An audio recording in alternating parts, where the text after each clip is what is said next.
이스라엘 유물관리국이 예루살렘 외곽에서 1500년 된 비잔틴 교회의 유적을 발굴했습니다. 와, 저것 좀 봐. 마치 살아 움직이는 것 같네. 믿을 수가 없어. 머리가 터질 것 같아. 마치 몇 시간 전에 쓰인 글 같아. 정말 그래.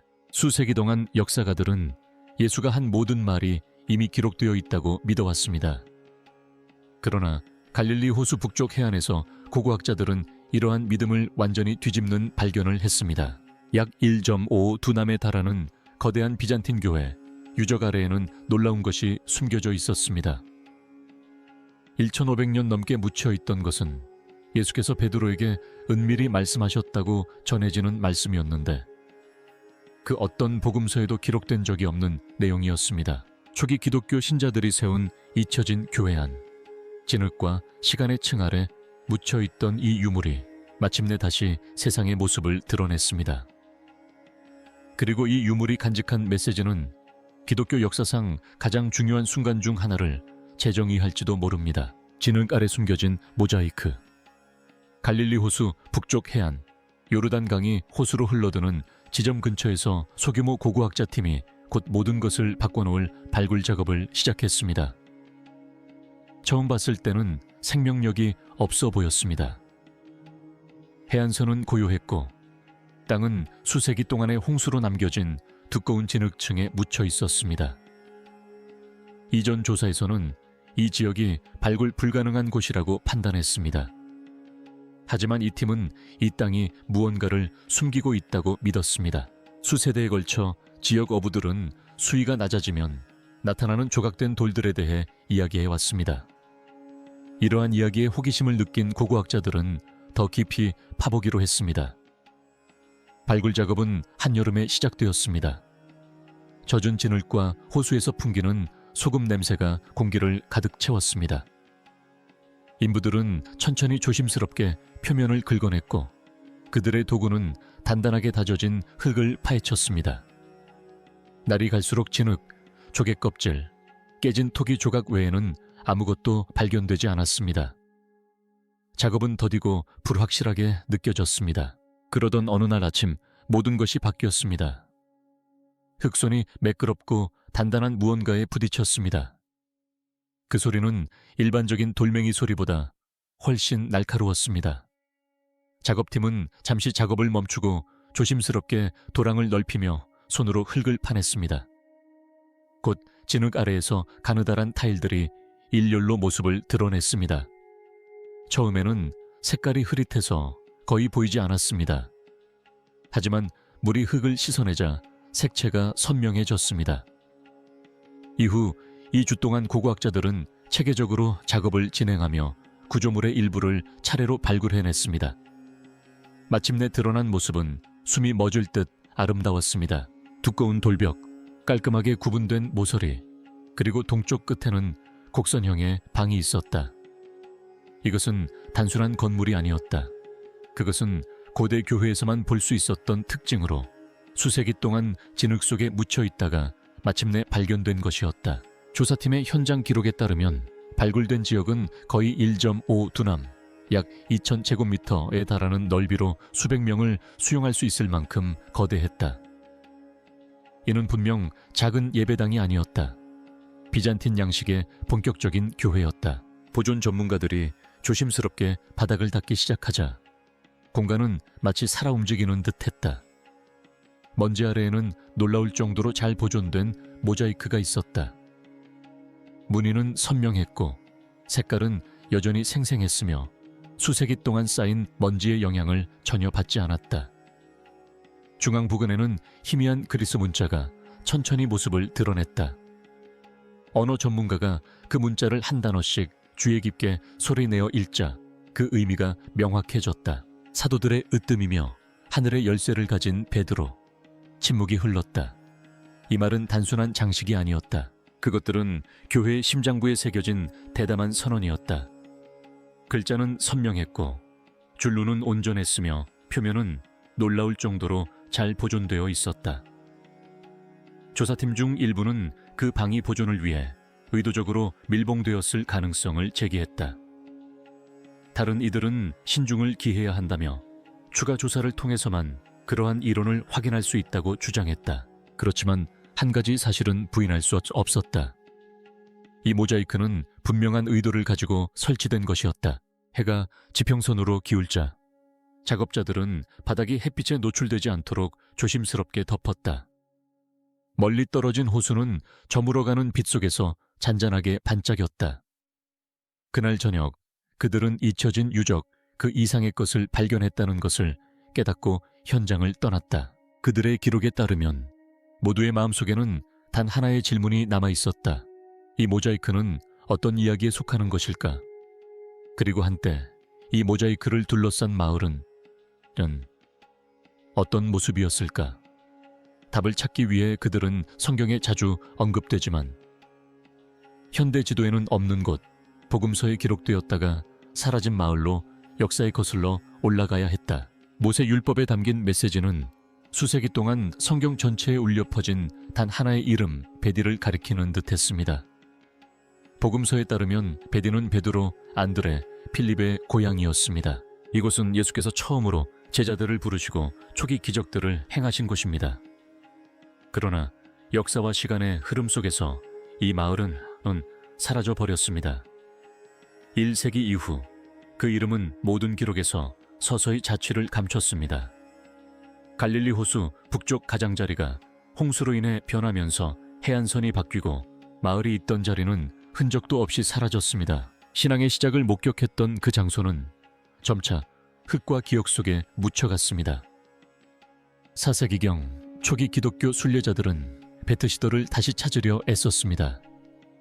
그들은 대대로 전해 내려오는 이야기들에 의지하여 갈릴리 해안을 따라 여행하며 예수님이 걸으셨다고 믿는 장소들을 찾아 나섰습니다. 어떤 이들은 잘못된 언덕을 선택했고 어떤 이들은 제대로 찾아냈기를 바라며 작은 사당을 세웠습니다. 하지만 어떤 발견도 오래가지 못했고 어떤 증거도 남지 않았다. 세월이 흐르면서 마을은 기억 속에서 사라져갔고 여행지라기보다는 미스터리한 장소가 되었다. 진흙탕과 끊임없이 변하는 땅 아래 숨겨진 신성한 그림자처럼 19세기에 이르러 학자들은 지도, 노트, 삽을 들고 다시금 탐색에 나섰습니다. 곧 두 곳이 논쟁의 중심이 되었습니다. 하나는 내륙으로 약 2km 떨어진 솟아오른 언덕인 텔타일텔이었고 다른 하나는 물가 근처에 낮고 평평한 평지인 엘라라지, 이라라제였습니다. 각 유적지에는 지지자들과 나름의 증거가 있었지만 어느 곳도 확실한 증거를 제시하지 못했습니다. 텔에서는 청동기 시대 유물이 많이 발견되었지만 예수 시대의 유물은 거의 찾아볼 수 없었습니다. 반면 엘라리지에서는 로마 시대 토기와 모자이크 바닥의 흔적이 발견되었지만 잦은 홍수로 인해 본격적인 발굴 작업이 어려웠다. 이 논쟁은 여러 세대에 걸쳐 이어졌다. 20세기 초 조사에서는 두 곳 모두 고대 유적이 묻혀있을 가능성이 제기되었지만 발견된 유적은 단편적이고 불완전했습니다. 베다는 복음서를 읽는 모든 사람에게 알려진 마을이었지만 아무도 발견하지 못한 채 미지의 장소로 남아있었습니다. 그러던 중 2016년부터 변화가 시작되었습니다. 국제조사팀은 최첨단 기술과 단 하나의 목적, 즉 이 문제를 영원히 해결하겠다는 목표를 가지고 엘라라지로 돌아왔습니다. 토양 분석과 자기 영상 촬영을 통해 그들은 지표면 아래의 빽빽한 형태, 벽, 도로, 그리고 매몰된 기초의 흔적을 발견했습니다. 발굴이 진행됨에 따라 1세기로 거슬러 올라가는 토기, 유리, 동전 등이 발견되었습니다. 몇 달 만에 진흙 속에서 구조물들이 모습을 드러내기 시작했습니다. 일부 고고학자들에게는 이러한 지층들이 작은 전초기지가 아니라 복음서에 묘사된 세계관에 완벽하게 들어맞는 번성한 어촌 마을의 이야기를 명확하게 들려주는 것처럼 보였습니다. 처음으로 고고학적 증거와 성경이 일치하는 것처럼 보였습니다. 베트세다.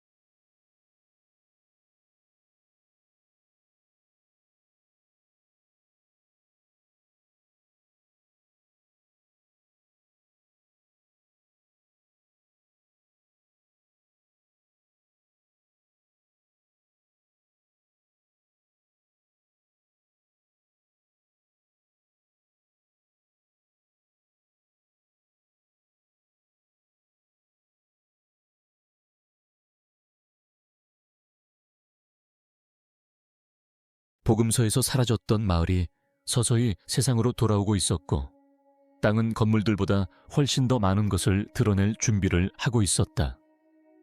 해안선 아래에 묻힌 교회.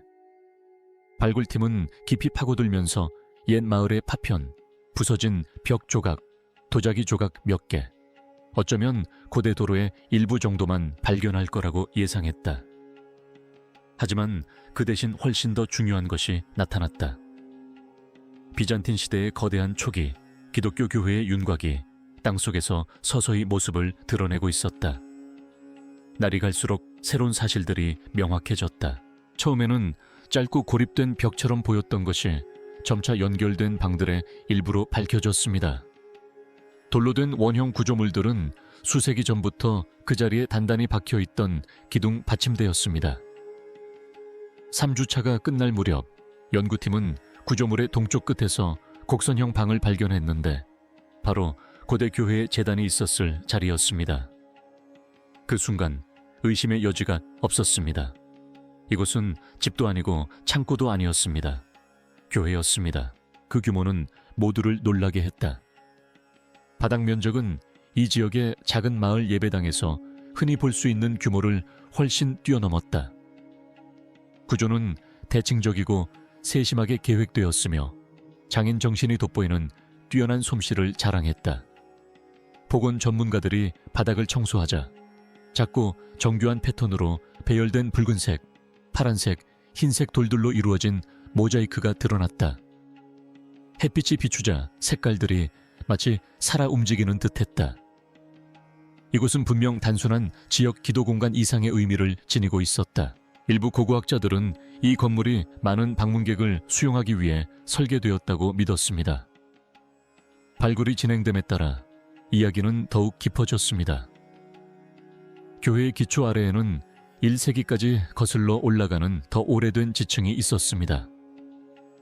그곳에서 발굴팀은 낚싯바늘, 그물추, 그리고 호숫가에 살았던 가족들의 일상 도구인 소박한 가정용 토기를 발견했습니다. 이러한 발견은 교회가 세워지기 훨씬 이전부터 어업 공동체가 존재했음을 시사했습니다. 건축가들은 우연히 이 위치를 선택한 것이 아니라 의도적으로 선택한 것으로 보였습니다.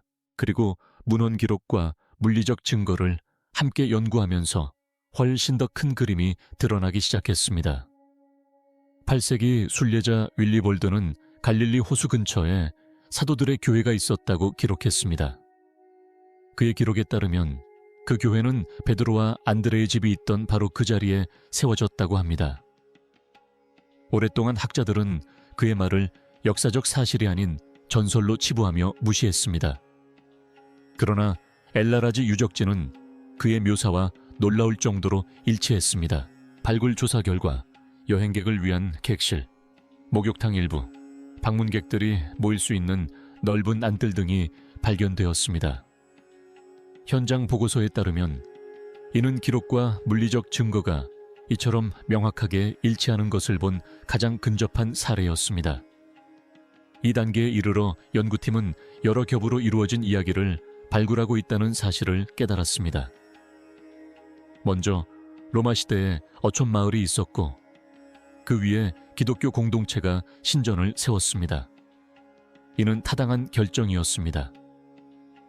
초기 기독교인들은 종종 자신들이 기리고 보존하고 싶은 장소 위에 성스러운 건물을 지었기 때문입니다. 일부 고고학자들은 이 교회가 사도들을 기리기 위해 세워졌다고 주장했습니다. 그러나 다른 이들은 그러한 결론을 내리기 전에 더 많은 증거가 필요하다며 신중한 입장을 취해야 한다고 주장했습니다. 하지만 모두가 한 가지 점에는 동의했다. 이 장소는 우연히 선택된 것이 아니라는 것이다. 한 가지 의문이 여전히 풀리지 않았다. 왜 하필 이 장소가 그토록 신중하게 선택되었을까? 그들은 곧 그 답을 알게 될 것이다. 그 답은 바로 발밑에 돌에 새겨진 메시지, 바닥 한가운데에 숨겨져 있었다. 그것은 수세기를 초월하여 전해질 비문이었다. 그 비문은 교회의 본당, 즉 신자들이 모여 서 있던 넓은 공간인 내부의 정중앙에 놓여 있었다.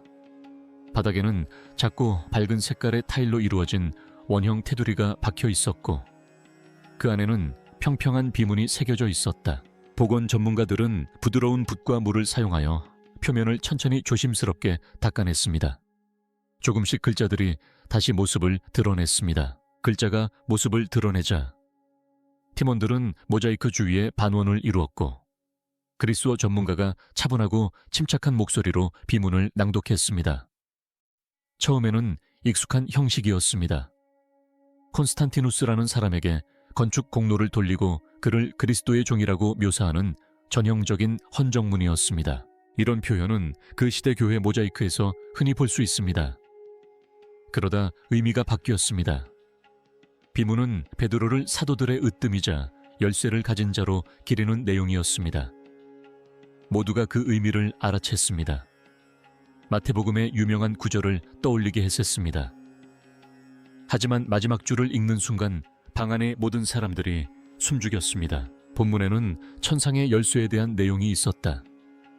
그 구절은 낯설고 심지어 불안하게 느껴졌다. 참석한 금석학자들에 따르면 이러한 표현은 알려진 어떤 성경 사본에도 나타나지 않는다고 한다. 팀의 언어학자들은 그 표현이 훨씬 더 오래된 사상, 즉 천국을 단일한 장소가 아니라 여러 겹으로 이루어진 영역으로 묘사하는 사상을 반영한다고 지적했습니다. 잠시 동안 아무도 말을 잇지 못했습니다. 그들의 발밑돌에는 아무도 예상치 못한 메시지가 담겨 있었습니다. 이후 논의에서 일부 학자들은 그 특이한 표현이 초기 신자들이 하나님의 권위에 대해 이야기할 때 사용했던 아람어 표현을 반영하는 것일 수 있다고 제안했습니다. 하지만 그들은 이것이 단지 이론일 뿐 확정된 결론은 아니라고 강조했습니다. 그들은 그 구절이 돌에 새겨지기 훨씬 이전에 지역 설교를 통해 그리스어에 유입되었을 가능성이 있다고 말했습니다. 팀은 모자이크로 돌아가 글자들을 더 자세히 살펴보았다. 조각은 정밀했고 선은 깔끔했으며 각도는 날카로웠다.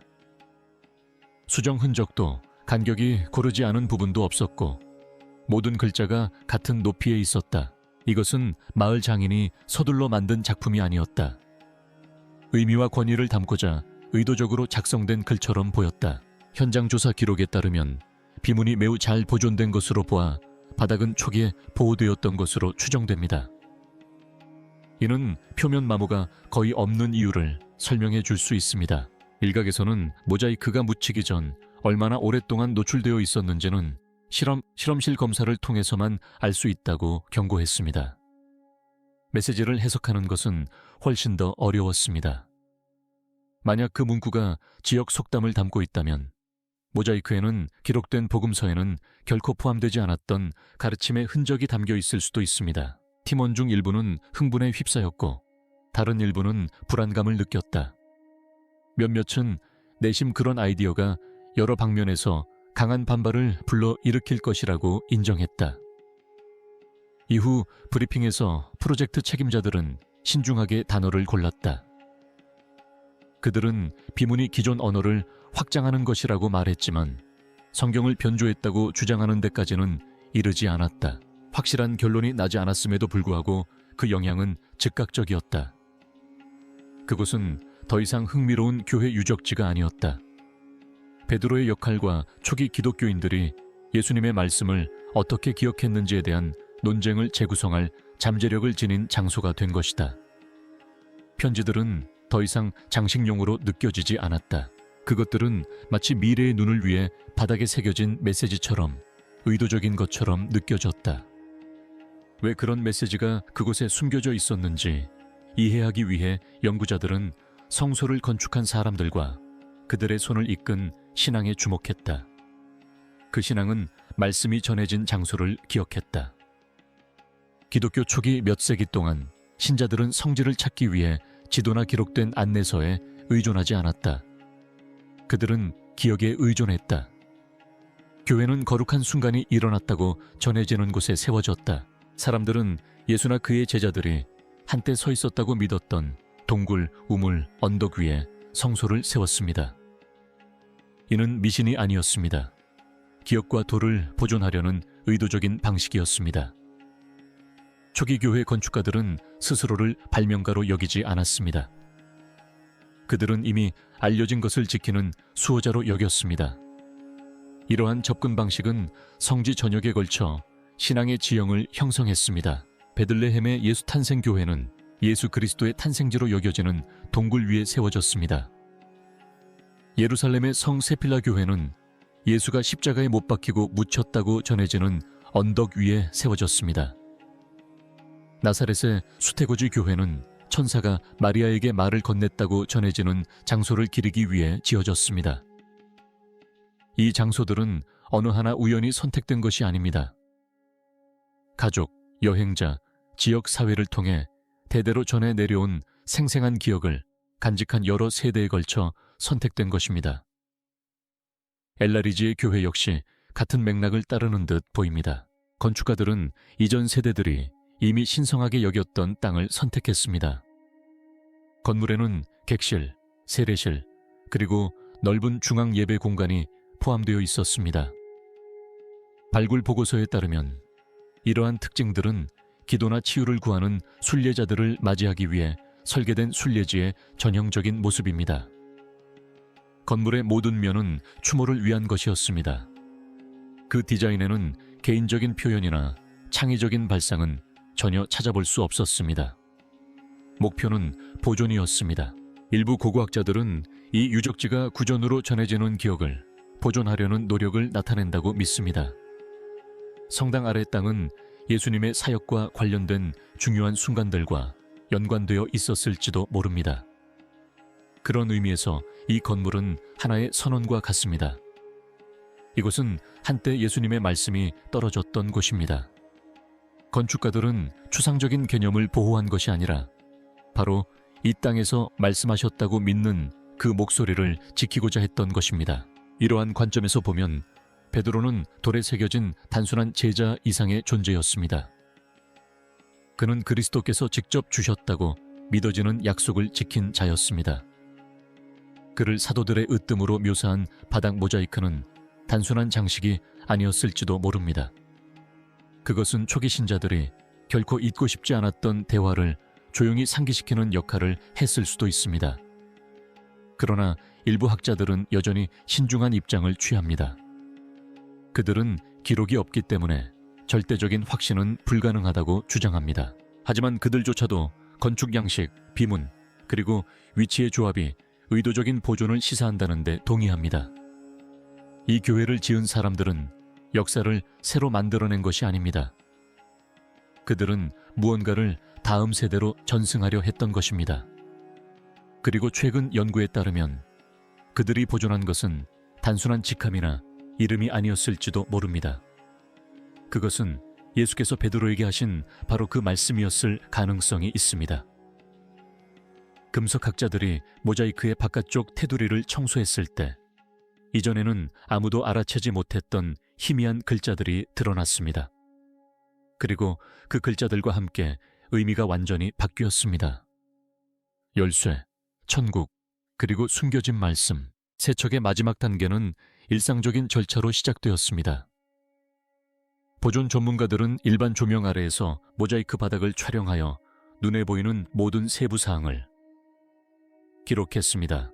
그런 다음 기술팀은 육안으로 볼 수 없을 정도로 희미한 흔적을 찾기 위해 적외선 이미징을 도입하여 표면을 스캔했습니다. 현장 기록에 따르면 스캔 결과 예상치 못한 것이 발견되었습니다. 주요 비문을 얇은 고리 모양으로 둘러싸고 있었다. 수세기 동안 햇빛에 노출되고 묻혀 심하게 마모되어 거의 보이지 않았지만 적외선 조명 아래에서 얼룩처럼 보이던 흔적들이 글자로 분리되기 시작했다. 방안은 순식간에 조용해졌다. 한 금속학자가 희미한 고리를 조심스럽게 디지털 태블릿에 옮겨 그렸고 다른 전문가는 새롭게 나타나는 글자들을 소리내어 읽었다. 글자의 일부는 유실되었지만 문장을 확실하게 복원할 수 있을 만큼 충분한 부분이 남아 있었다. 여러 차례 검토 끝에 팀은 제한된 구절을 노트에 적었다. 그가 그에게 이르시되 내 집을 지키라. 내가 하늘을 준비하러 가노라 하시니라 하셨다. 이 구절은 알려진 어떤 성경 구절과도 일치하지 않았다. 어조는 놀랍도록 개인적이었다. 형식적인 교리라기보다는 직접 말하는 것처럼 들렸다. 번역가들은 문법을 면밀히 검토하다가 특이한 점을 발견했습니다. 운율이 후대 그리스 문헌과 달랐던 것입니다. 오히려 그 문장은 고대 말투처럼 자연스럽게 흘러갔다. 회의에 참석한 여러 학자들은 그 구절이 초기 아람어 구문의 구조와 일치한다고 주장했다. 그들은 이것이 구전으로 전해 내려오던 지역의 기억이 모자이크가 만들어질 때 그리스어로 번역된 것일 수 있다고 제안했다. 하지만 그들은 이것이 확정된 결론이 아니라 가설일 뿐이라고 강조했다. 다른 학자들은 더 많은 검증과 동료 평가가 필요하다며 신중을 기할 것을 촉구했다. 그럼에도 불구하고 한 가지 세부 사항이 모두의 관심을 사로잡았다. 그 문장의 구조가 예수께서 베드로에게 천국 열쇠를 주시는 마태복음 16장 19절과 유사했던 것이다. 하지만 여기서는 두 가지 분명한 지시를 통해 그 순간을 이어가는 듯한 표현이 나타납니다. 내 집을 지키라. 내가 하늘을 준비하러 간다. 만약 복원이 정확하다면 첫 번째 명령은 베드로의 지상에서의 책임을 직접적으로 가리키며 모자이크를 단순한 장식이 아닌 기억된 말씀에 보존된 조각으로 변화시킵니다. 이 구절은 신자 공동체를 보호하라는 사명처럼 읽힙니다. 첫 번째 구절은 지상의 책임을 이야기하고 두 번째 구절은 그리스도께서 하늘의 영역을 준비하시는 동안 베드로가 아래에서 파수꾼 역할을 한다는 것을 암시합니다. 일부 학자들은 이러한 구절의 조합이 하늘과 땅을 신뢰와 의무로 연결하는 공동의 사명을 의미한다고 해석했습니다. 팀원들은 즉각적으로 감정적인 충격을 받았다. 몇몇은 멍해졌고 다른 이들은 그러한 표현이 유적지 밖에서 어떻게 받아들여질지 걱정했다. 보고에 따르면 프로젝트 책임자들은 신중하게 언어를 선택했다. 그들은 그 비문을 기존에 알려진 약속의 확장된 형태를 보존하는 초기 지역 전통이라고 설명했다. 새로운 경전이라고 부르지도 않았고 최종적인 결론으로 제시하지도 않았다. 그럼에도 불구하고 그 함의는 강력했다. 만약 이 비문이 갈릴리에서 기억되던 초기 말씀을 정말로 반영하는 것이라면 이 모자이크는 예수께서 베드로에게 직접 하신 말씀을 보존하고 있는 최초의 고고학적 유물이 될 수 있습니다. 일부 전문가들은 이것이 베드로의 역할을 완전히 재정립하는 것이라고 믿습니다.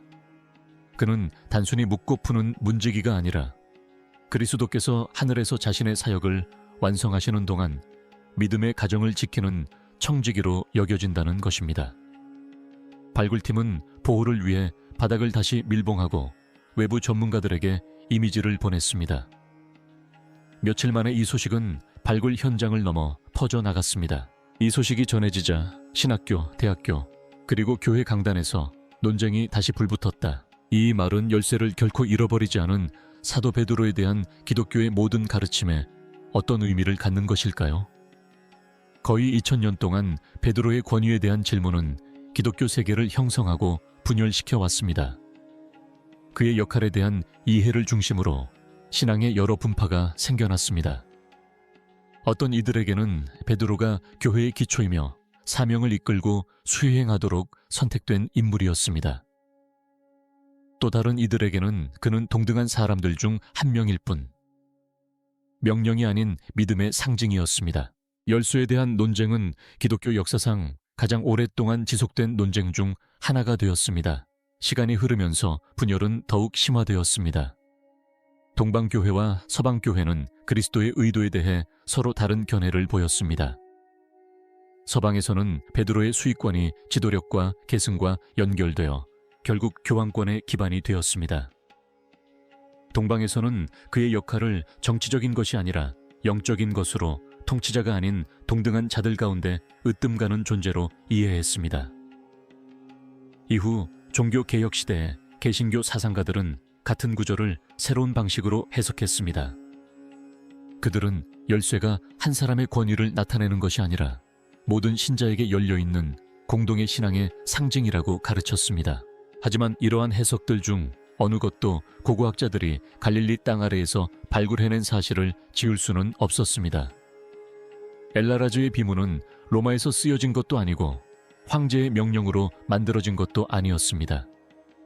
그것은 지역 신자들이 교회 공의회, 분열, 종교개혁이 존재하기 수세기 전에 돌에 새겨 넣은 것이었습니다. 그 초창기 순간 베드로는 복음서에 묘사된 그대로 존경받았습니다.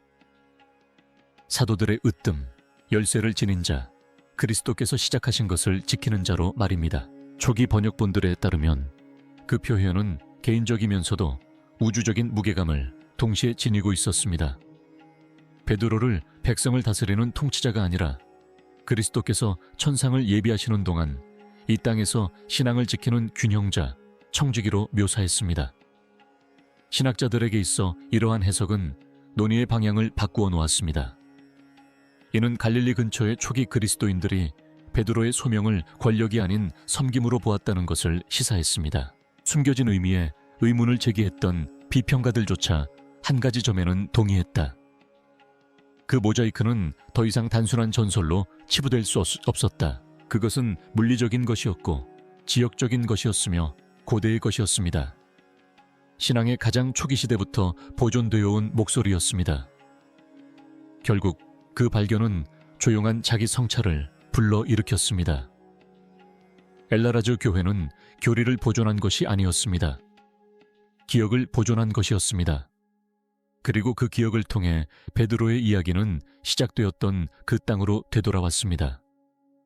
오늘날 더 이상 중요한 질문은 무엇이 발견되었는지가 아니라 그것이 신앙인들에게 무엇을 의미하는가입니다. 이 메시지는 신앙을 재형성하려는 것이었을까요? 아니면 단순히 그 뿌리를 상기시키려는 것이었을까요? 이 발견이 베드로의 진정한 역할에 대해 무엇을 드러낸다고 생각하십니까? 그는 인도하는 사람이었을까요?